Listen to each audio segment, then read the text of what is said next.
Always an interesting one. Always an interesting one. Okay, I consent to being recorded. There you go.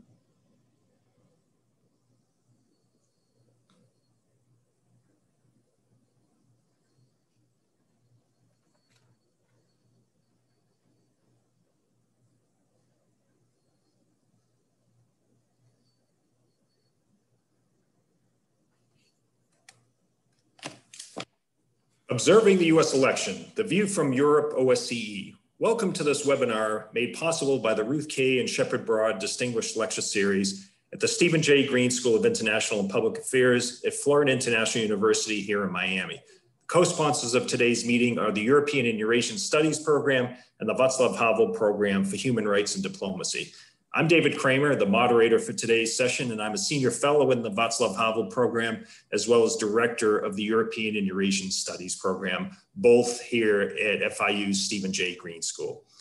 Many Americans might be surprised to learn that our elections, which started with early voting several weeks ago in many states and conclude next Tuesday evening, are being observed officially by foreigners.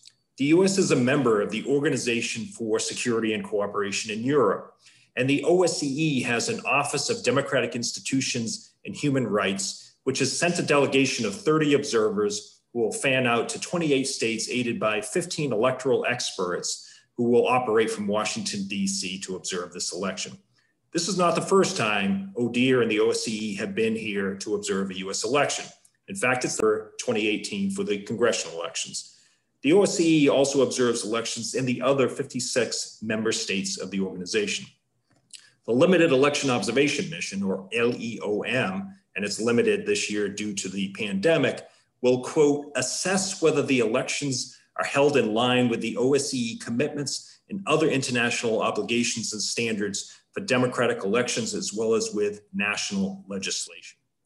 Ambassador Urszula Gacek heads the OSCE mission for the OSCE's International Observation Mission for the U.S. general election here in 2020.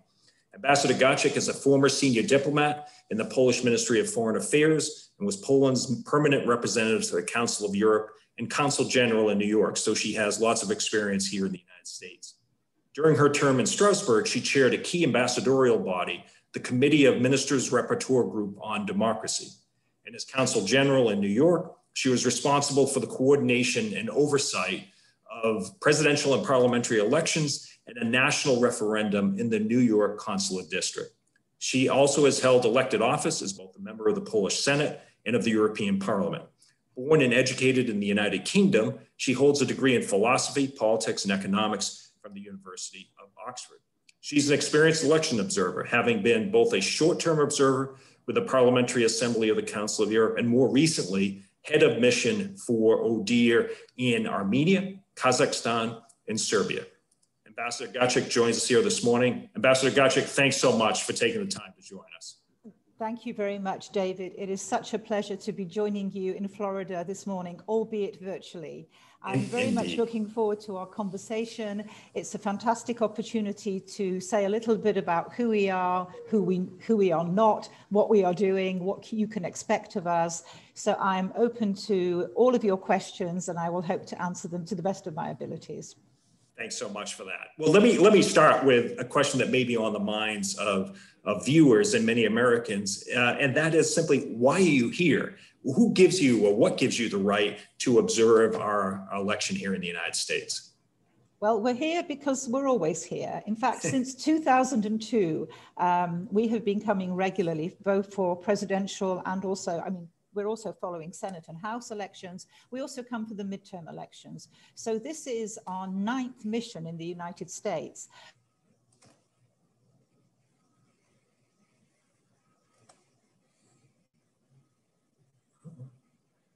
Have lectures with the University in Florida. But also because this election has become also about the very way in which you cast your ballot. The way you cast your ballot has become a hot political subject, and so somebody has realized now that we are here. So we are here. We are here because the United States, as you rightly point out, is a member of this organization. Despite having Europe in our title, they are also fully paid up members of the OSCE, and they have committed to inviting us here. So in fact, we come here, as always, at the invitation of the Department of State. In 2018, if I understand correctly, the OSCE included 2 Russian observers for the midterm elections, but there are no Russians this time. That might raise some eyebrows among Americans. Can you give us a sense of the countries that the observers come from and their experience observing elections? Well, the team that I work most closely with here in DC is the expert team. So I am here as a not as a representative, but as a Polish national. But my deputy comes from North Macedonia. This is our 4th mission together, very experienced in what he does. I have a legal analyst from Greece, a political analyst from France, a new voter and cybersecurity expert from Estonia, a Latvian overseas campaign finance, a French and Bulgarian currently living in Italy, look at elections. So there are no 2 countries that are actually represented more than once in the team. And you rightly pointed out, we also have 30 long-term observers who we've deployed throughout the United States.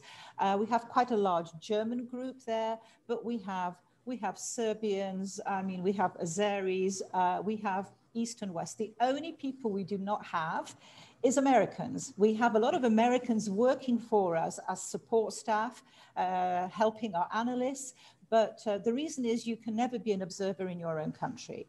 That said, I regularly work with US citizens. Most recently in Serbia, my political analyst was an American. My first ever mission, my political analyst was an American.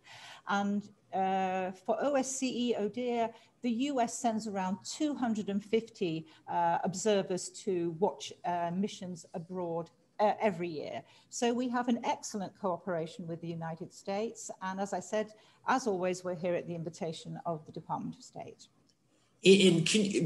Perhaps at the risk of overgeneralizing, can you give us a sense of the reaction members of your observation mission get when they introduce themselves to local election officials and to voters?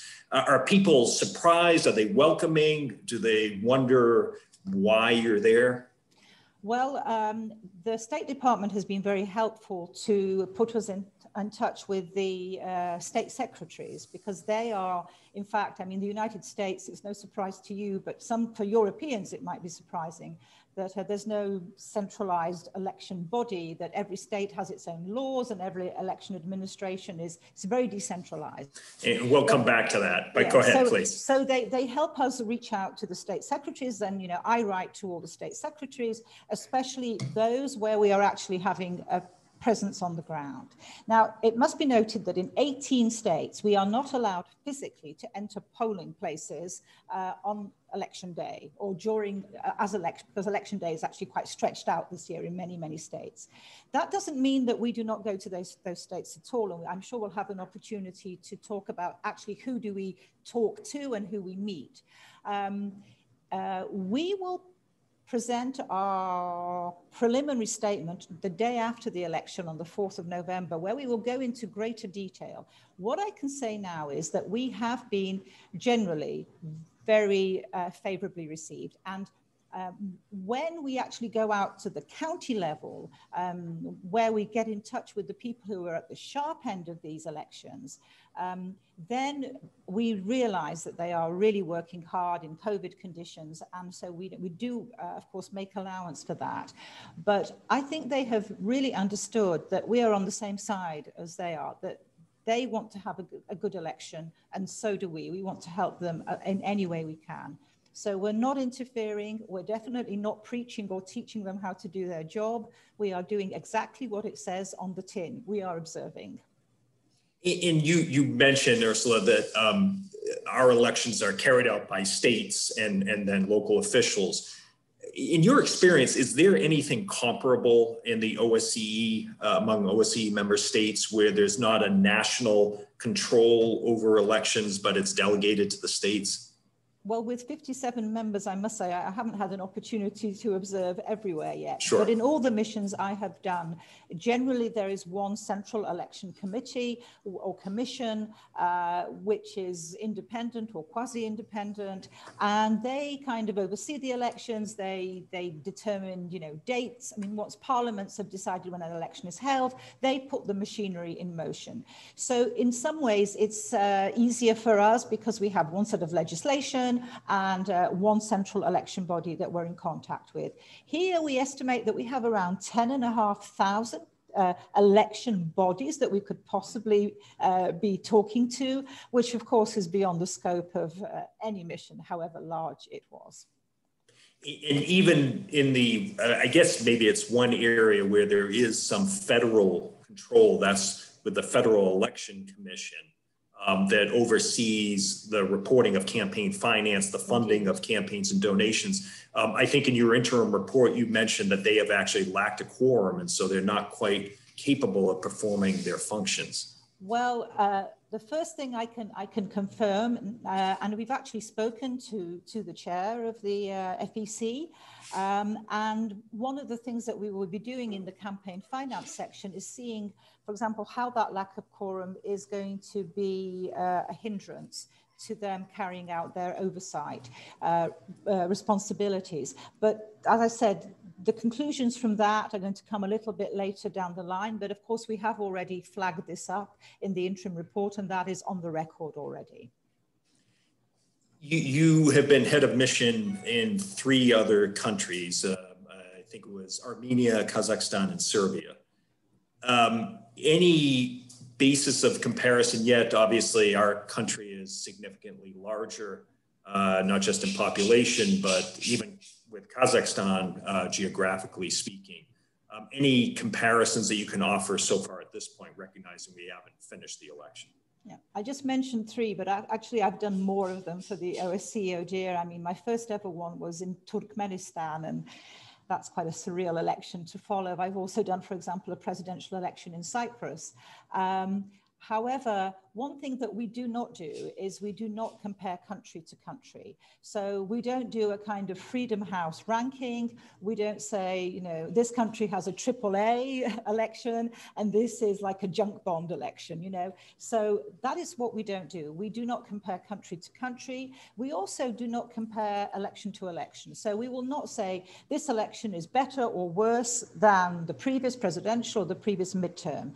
The only thing that we will take from our previous reports is recommendations. This is probably the most important part of the work we do. When we produce our final report, which actually will not come until early in 2021, there'll be a series of recommendations. They may, in the past, they've dealt with issues like campaign finance, transparency and accountability, something you've already raised. So we will see how previous recommendations have been implemented, if they have, to what extent. That's the only thing we carry forward from previous work. The rest is a kind of standalone analysis. So, and I think because, especially that we do not rank in any way or make comparison between countries, that's why we've been able to do around 380 and still rising of them. And we are generally welcome in the participating states. They welcome our contribution to promoting democracy and the rule of law and human rights as well, because there are also basic fundamental freedoms always at stake in elections as well. And something we look at, freedom of association, freedom of expression, they will also be touched upon in such a report. I'm about to post in the chat box the link to your interim report that came out last week. So if you could talk a little bit about what went into that report and some of the key findings that you had there, and then we can maybe bore into some of them specifically. Well, maybe I could flag up some of the issues. There are a lot of them, and I don't want to go through all of this, but I think, of course, we haven't mentioned what makes this election extremely challenging, and that is we are conducting an election, all of us, in COVID times. Yep. This impacts everybody. It impacts the candidates. They've had to make adjustments to their campaigns.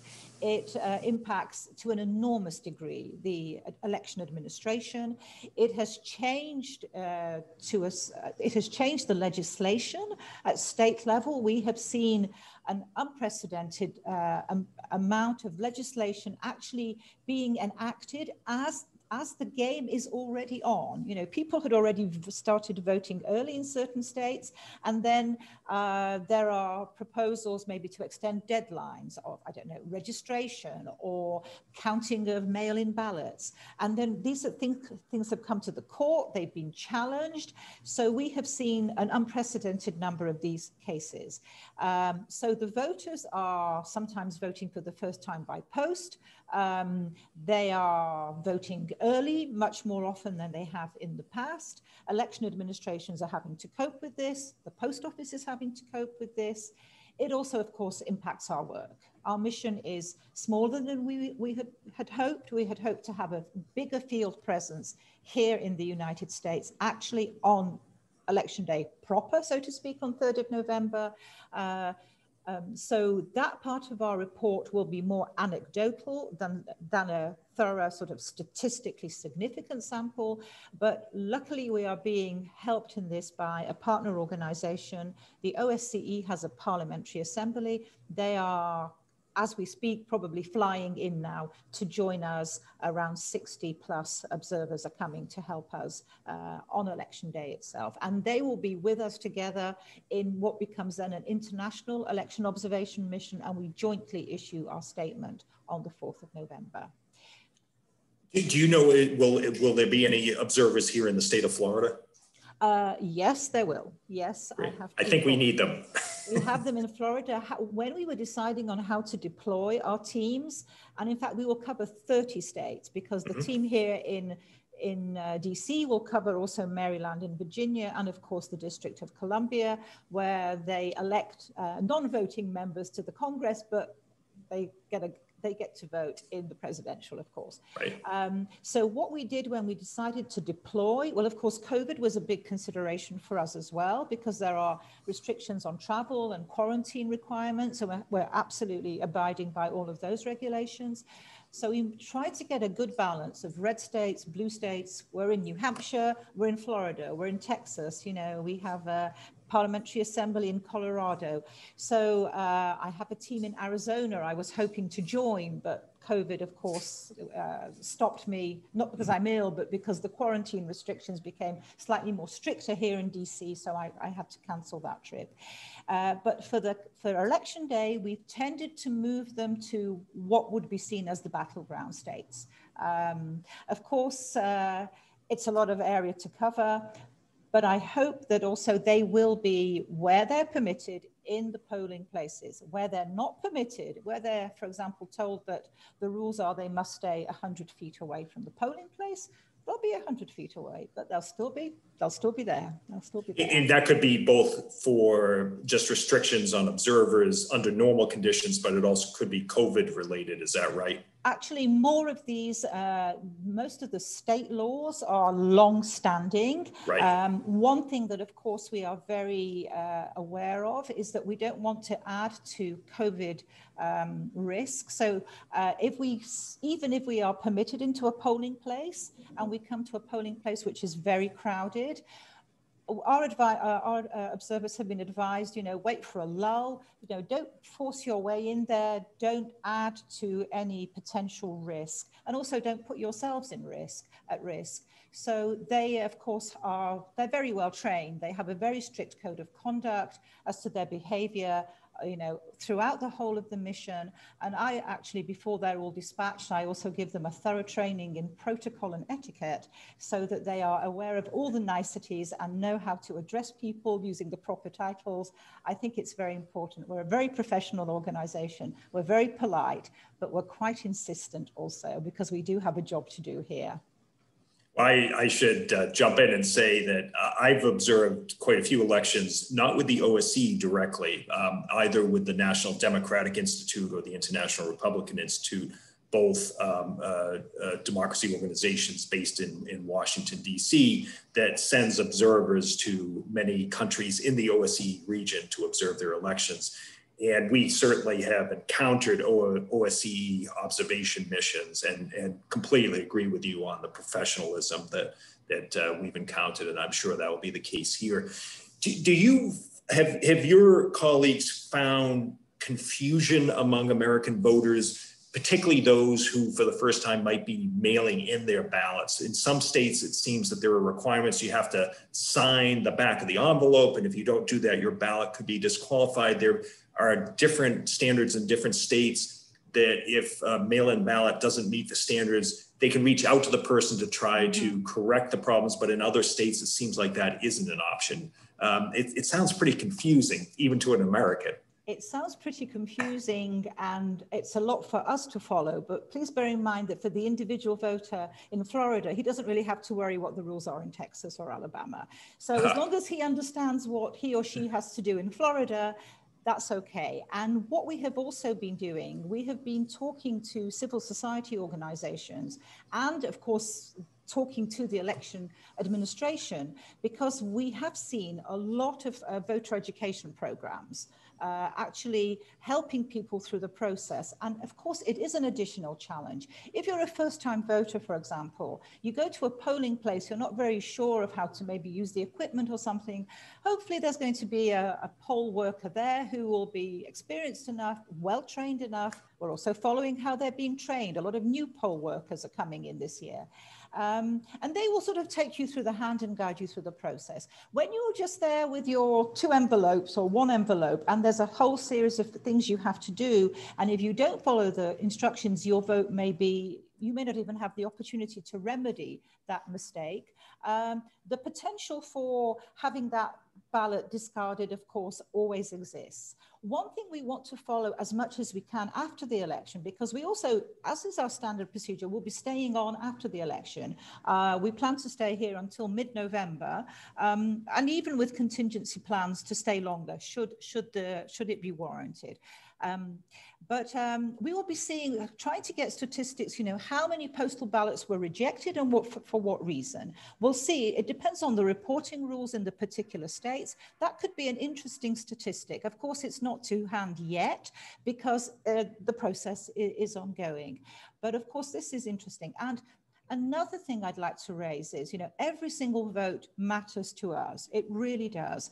And so vulnerable groups who might have problems with postal ballots, for example, persons with disabilities, much of the in polling place equipment was actually initially developed with them in mind to assist persons with disabilities. Now, they might be voting by post. How can they ensure the secrecy of their vote? How can they actually expedite that vote? And with postal ballots, what if you don't have an address? If you're a Native American living on a reservation, a homeless person, or a homeless person who is being sort of given an address maybe by a shelter worker, and then 10 ballots go from the same address, will somebody undermine the legitimacy of that 10 ballots coming from the same address? So really, every single voter counts to us, even if they live in very, very predictably political states. Your interim report notes that in 34 states, voters are required to provide some form of ID document to vote. And you expressed concern that this might disadvantage vulnerable and minority groups in particular. Can you elaborate on that? Yeah, I mean, with voter identification, you have to have a balance. You must balance the integrity of the system against any kind of voter suppression. So these are two sides of the same kind of, two sides of the scales. You rightly note, I mean, we have, for example, states like California or New York, which effectively require no voter ID, to states which might, like, I think Connecticut, just, I mean, like, I think even a utility bill is okay there. I mean, there's no photo ID. And then you have states which require a photo ID. And this is where the challenge might start for certain groups. I'm not comparing country to country, but I come from Poland and everybody has a national ID card there. You are issued this card automatically free of charge. It is not a problem to come to a polling place and we are always required to give ID because everybody has it. However, if you require photo ID, which is a driving license, for example, or a passport, you can imagine that some people, especially poorer people, may have neither of those. And states have been easing up on the voter ID requirements. I mean, I spoke to somebody in Wisconsin, a congresswoman in Wisconsin. She said that they have, for example, allowed people to come with expired driving licenses as ID. So this is something we need to follow. How many people will have problems because of ID? But ID in itself is not something we object to. It adds to the integrity. It needs to be, though, fairly universal. How flexible are the states so that they are not excluding anybody? So, of course, you touch also on a very sensitive and also politicized subject in the 2020 election. Another issue raised in your interim report is the ability of election jurisdictions to handle the volume of voting. And we've already seen so far, what is it? I think 72 million was the number I saw this morning. I saw the latest figures this morning as well. Of early voting, which is more than half of the total vote in the 2016 election, as I understand it. How concerned are you about the ability of election authorities to handle this volume? Because in some states, as I understand it, they are not allowed to open and process the votes that have been mailed in or submitted early until election day itself. That's going to be an enormous volume for some. That's going to be an enormous volume, and of course then the counting might take longer. Conversely, there are states which can handle the sort of outer envelope, or so they can do the verification procedure. They can, if signatures are mismatched, if there's some problem with the ballot in certain states, you have the ability to so-called cure your vote. One institution that we're also talking to and visiting wherever possible is the Post Office. They play an important role in this election, and our findings will also reflect what we have been able to see and what we've been discussing with them. So that's not something I can tell you just yet. It's still in progress, but it's definitely an area we're covering. You know, have they been able to cope with the volumes? But there's still a lot coming in. So it would be definitely premature. And it's, you know, we always wait for the process to finish before we actually start to make some kind of conclusion. But rest assured, we are following it. You stressed earlier, Urszula, about the importance that every vote counts. And we have seen a few cases of litigation go all the way to the Supreme Court, U.S. Supreme Court, involving Wisconsin, involving North Carolina, about when votes have to be in order to be counted. Has your mission taken any position on this? Again, it seems to be a state-by-state situation where there's no uniformity. Well, we very much respect the US Constitution and the federal system. So we are not about to tell you to I don't know, reform something like that. They do not expect anything like that. But what we will be assessing is to see whether, you know, whether those deadlines were reasonable. Okay. So again, as you say, it's a state-by-state case, and these things are coming before the courts. They're being appealed. What maybe has already given us concern is the potential confusion that it gives to voters, and how that is being countered by the voter education campaigns, that is something that we will definitely be seeing in our report on the 4th. It also involves, as you mentioned before, the ability of the U.S. Postal Service to deliver these ballots on time in various states. And for the first time in my memory, hearing, I think it was on Tuesday, people saying if you have not mailed your ballots yet on that Tuesday, 2 days ago, then you should probably drop them off in person out of concern that the Postal Service would not be able to get the ballots in on time. So these issues certainly go together. I want to move to one other area, but let me just mention to our viewers that on the Q&A function here on Zoom, please feel free to send in any questions for Ambassador Gacek. And I'm going to continue by asking you about another issue that you flagged in your interim report, and that is as you put it, the atmosphere of high degree of polarization and political division, which are amplified perhaps by the COVID pandemic. How do you see that issue affecting the election? That is always a very sensitive area because we are completely apolitical and non-partisan. We leave the forecasts to the pollsters and the political analysis to the pundits. However, when politics encroaches on the process, and we are here to follow the process, we cannot pretend that something has not been said.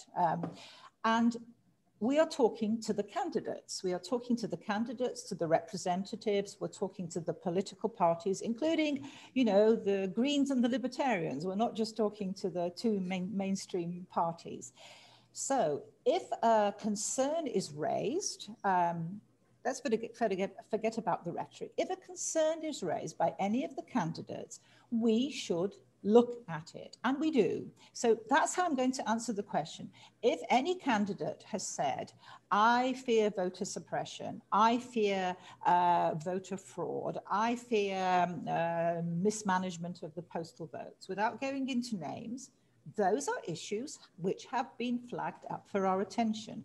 So I know that come the 4th of November, when I am up there on the podium with my colleagues from the Parliamentary Assembly, giving our findings on the E-Day and the period that we've been covering, all of this period to date, that's going to be the question that's going to be asked, what did you find? And we will hopefully come the 4th tell you. So it builds a little bit like a Hitchcock thriller. We are still working, of course, on the document, which is now running, I think, to 22 pages. So it's quite a hefty document that we will publish on the 4th. But of course, data is still coming in, and we're missing the all-important section, which is actually on the election day itself. But I mean, I do have it here, but it is for my own eyes only at the moment, under strict embargo. But of course, we are absolutely free to discuss the interim report, and you're raising, a very important set of questions. So we listen to the political discussion, but we do not get into the political melee of this election. So let me ask you a related question, that the report expresses concern about some of the statements made by President Trump. And I think he is singled out for this about his repeated claims that the elections will be marred by fraud, particularly in relation to absentee and postal voting, issues we just talked about before.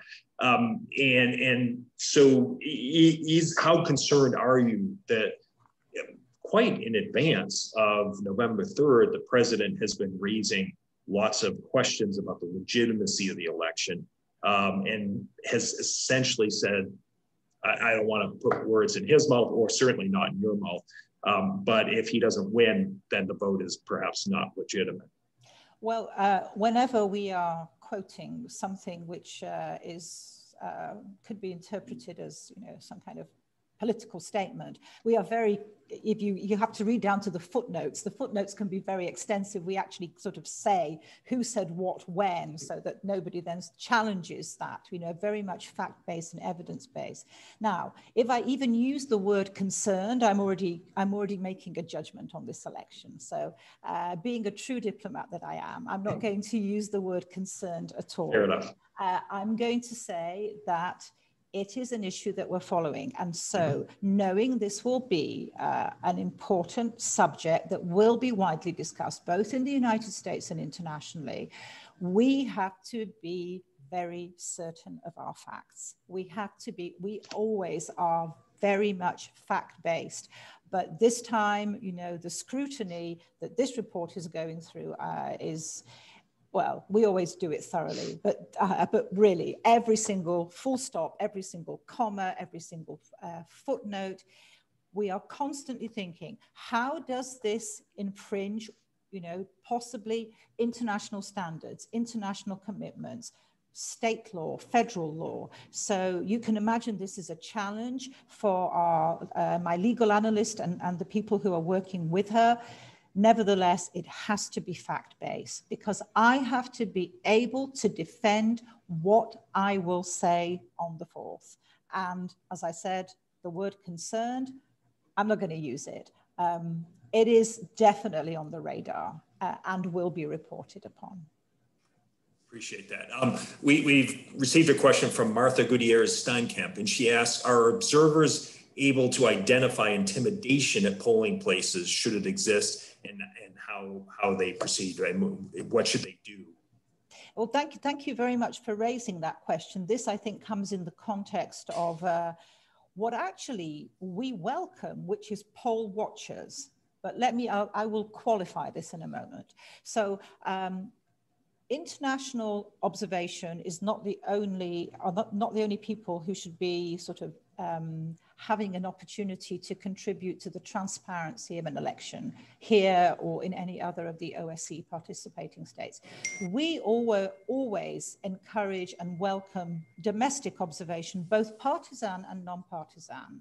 However, and this is a very big however, we are bound by a very strict code of conduct. So we cannot interfere. We can definitely not intimidate or preach to voters or administration, poll workers.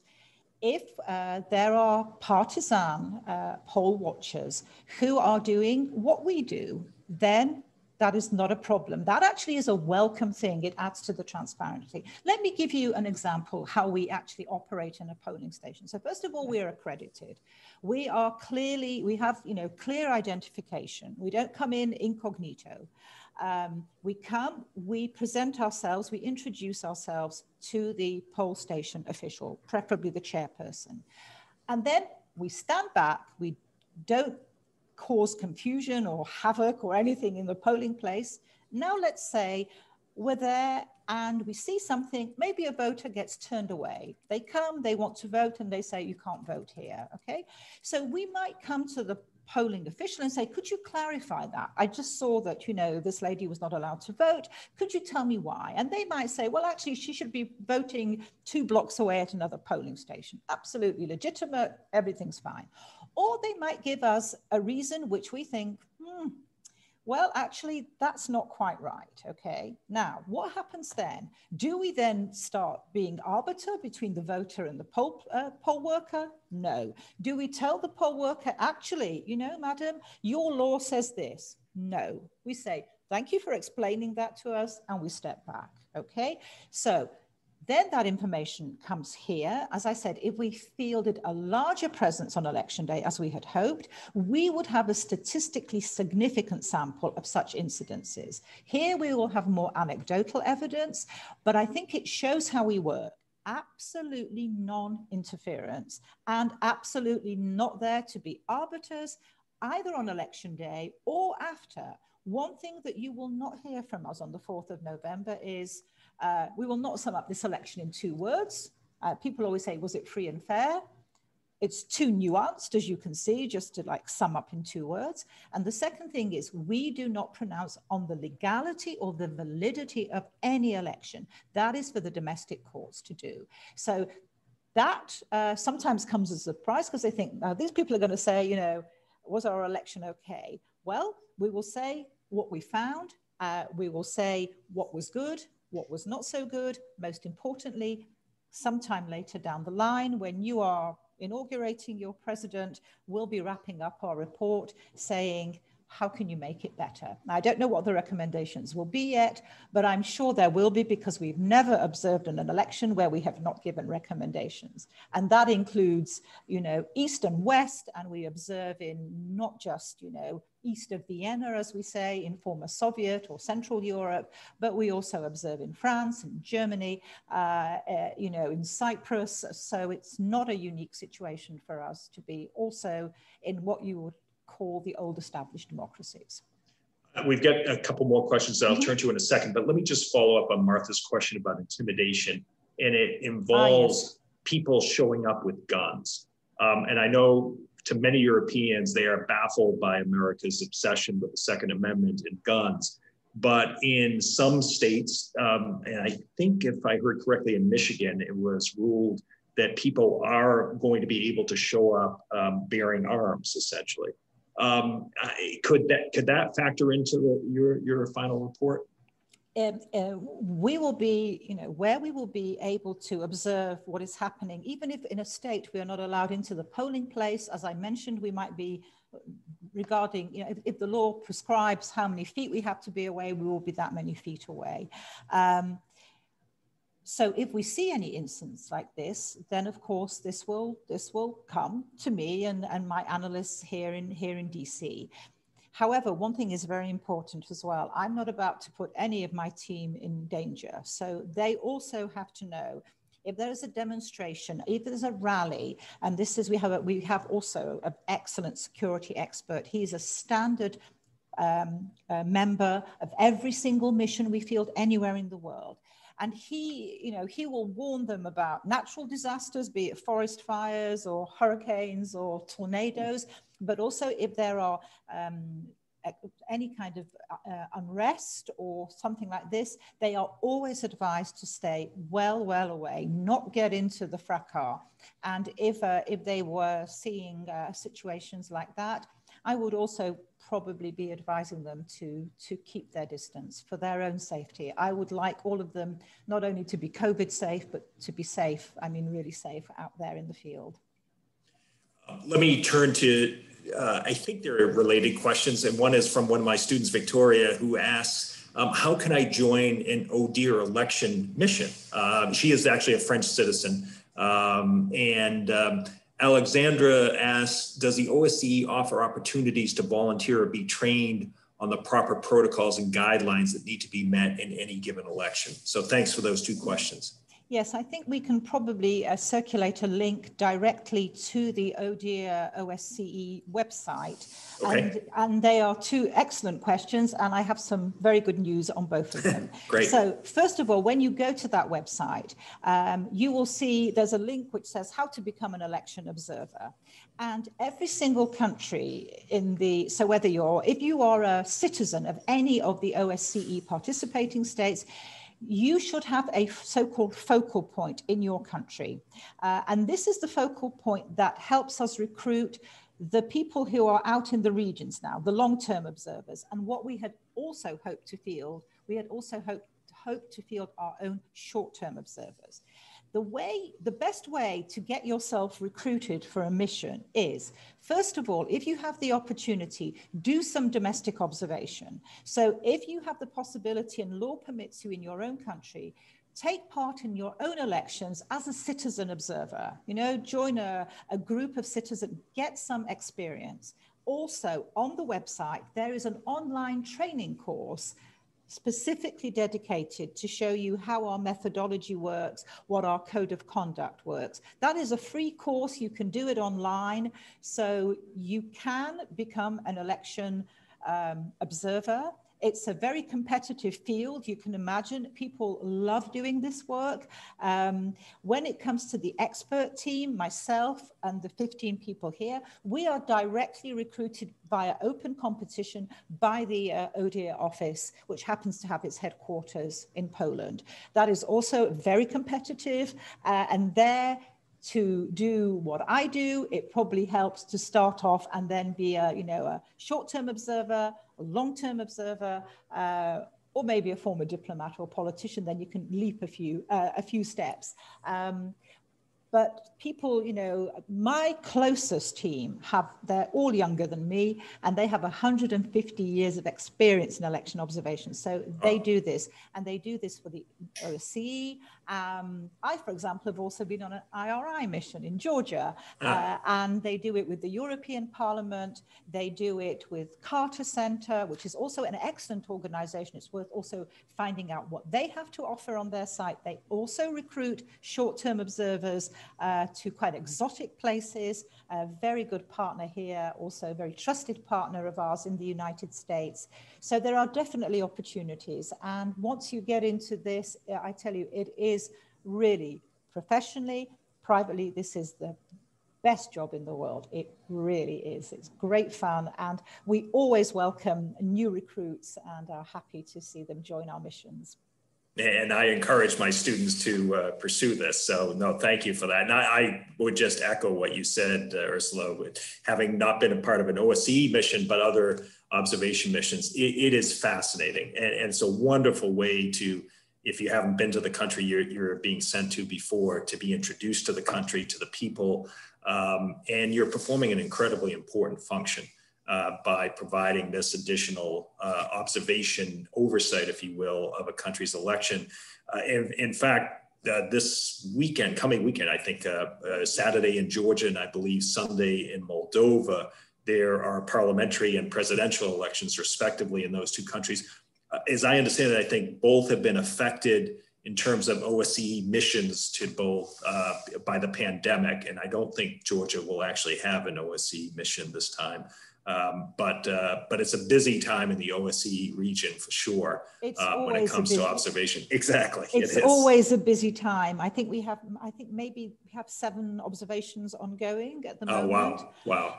That includes long-term as well as short-term. Yes. Right. So we have a lot. I mean, there's a lot of elections, 57 participating states, let's say every, they have often presidential and parliamentary. So you have a lot of elections. I mean, we have, I don't know, well over around 20, I would say, a year missions that we're actually sending out. So it's a lot of work. And COVID, of course, the first COVID observation, if I can use the phrase loosely, was held in Serbia at the beginning of the summer. So I cut my teeth on a COVID protocol sort of election, being the head of mission for the first COVID election in Serbia. But of course, a much smaller country, but again, a fascinating election. And as you rightly point out, David, this allows people who have an interest in international affairs, in politics, in human rights, democracy, to actually go and really get to know the country. And you meet the most amazing people. I mean, while we're here, I'm talking to Homeland Security, FBI, NDI, IRI, I'm talking to a League of Women's Voters, I'm talking to Native American representatives, congressmen and women, senators. It is amazing. You never get that kind of door open to you unless you're a part of a team like this. Absolutely. So let me ask you about election night and what you need to do the next day. There is a good possibility that we will not have a winner declared for the presidency, at least declared Tuesday evening, possibly into Wednesday morning when you are expected to finalize and issue your report. What impact might that have on your ability to pronounce your initial findings in your report, in your assessment?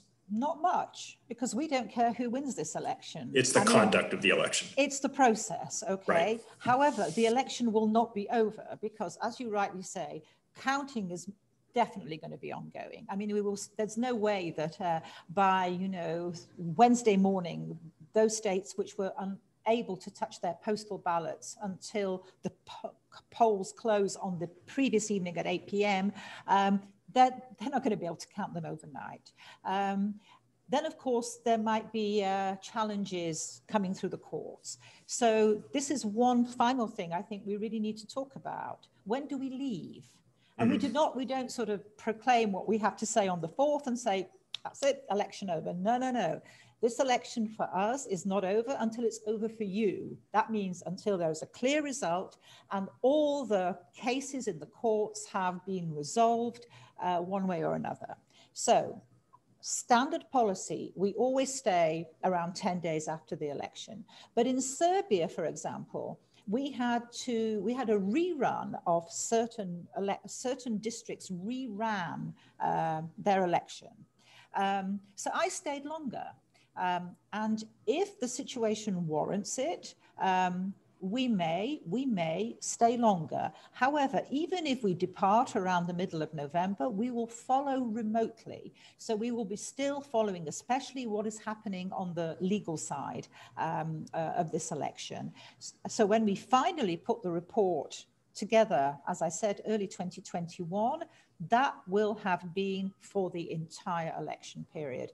So when you think that we started with something in the summer already with a needs assessment mission where Secretariat colleagues came here, the actual employees of the office, because we are all just recruited for a mission, they came already to sort of see the lie of the land. Then we came 5 weeks ahead of the election. We stayed 2 weeks after the election. Then we're still following until the whole process runs out. This is going to be half a year of observation one way or another. So it's not a sort of, it's not a snapshot picture. We are getting, it's a marathon, and we still are quite away from the finish line of this one. In your interim report, you say the media landscape is pluralistic and diverse, but highly polarized.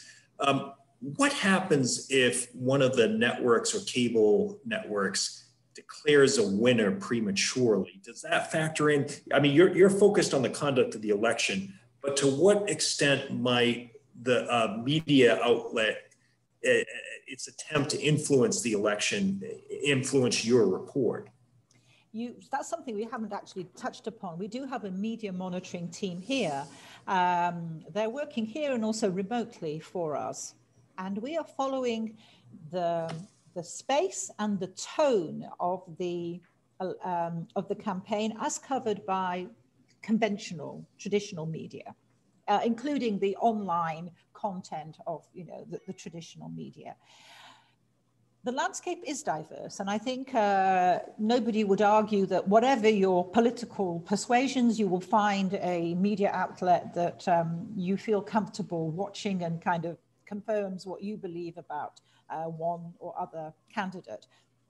However, the question is disinformation, and this also touches on disinformation that might potentially come after the election day. So we're also looking closely at fact-checking websites, and maybe what we cannot do, of course, in great detail is follow the social media. That is, I mean, vast. But misinformation in the social media, also things like, inflammatory rhetoric, hate speech, I don't know, sexist, racist remarks. We'll be picking up on those things, I think, as well, to a certain degree.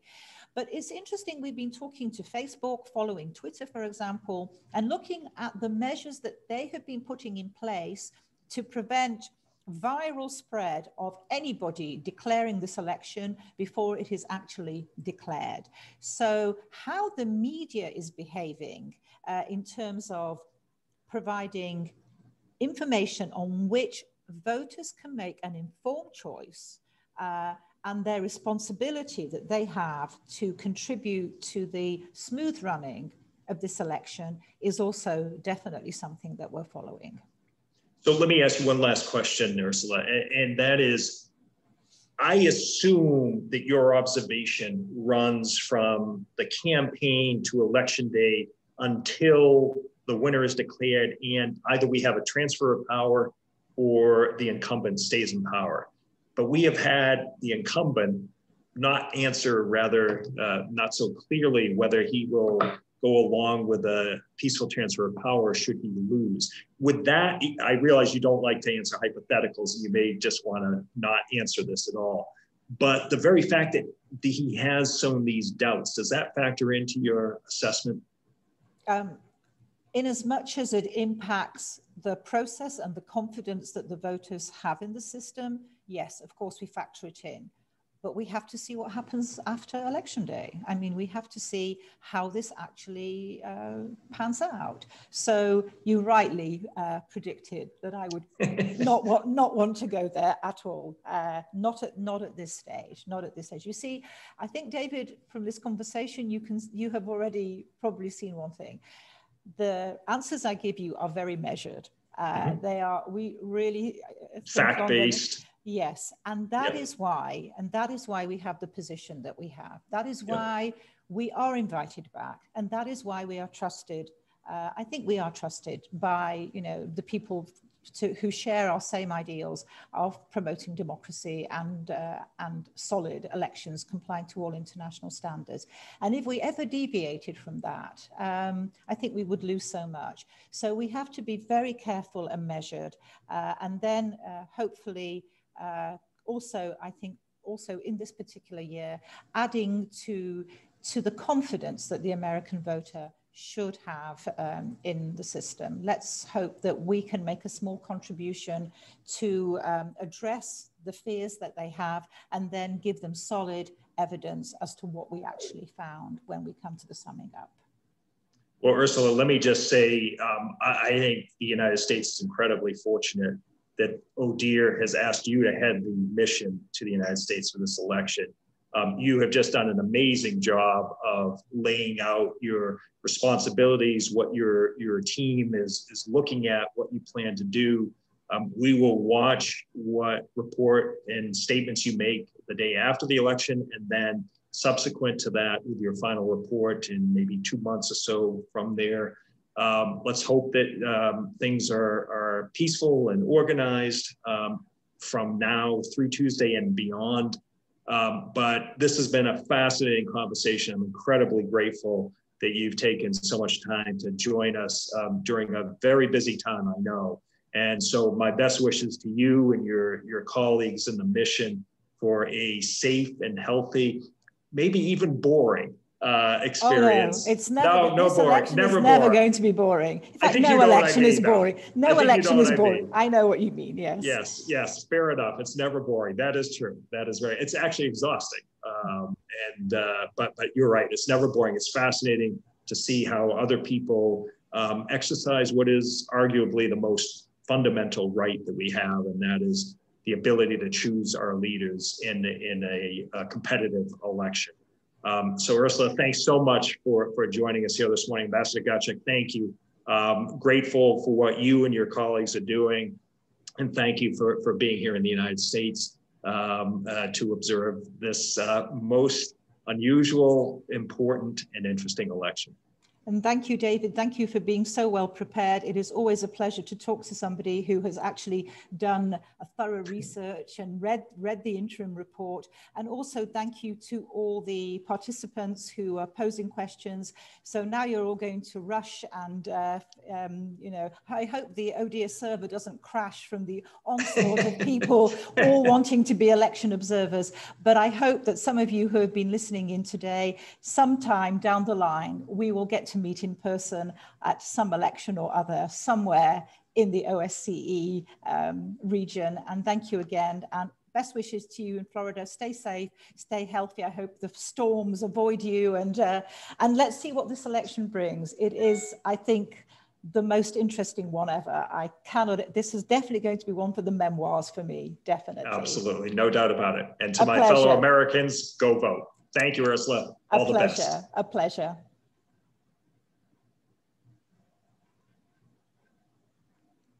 Thanks, guys. Appreciate it very much.